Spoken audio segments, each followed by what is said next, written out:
So ayan mga pre, napahak na ng konti ang ating blocks na ina-unload. Nahirapan lang tayo kasi hindi natin mapalabas tong malaking mananap, wala kasing susi.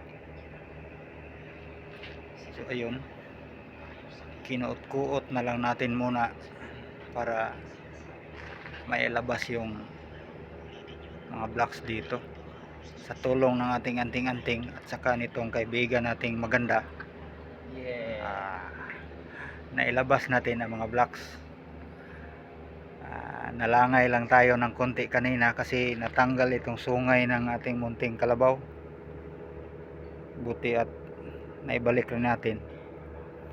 Shout out lang sa driver na nagpahiram sa atin ng tools, kaya minamikiniko natin para maibalik ang sungay.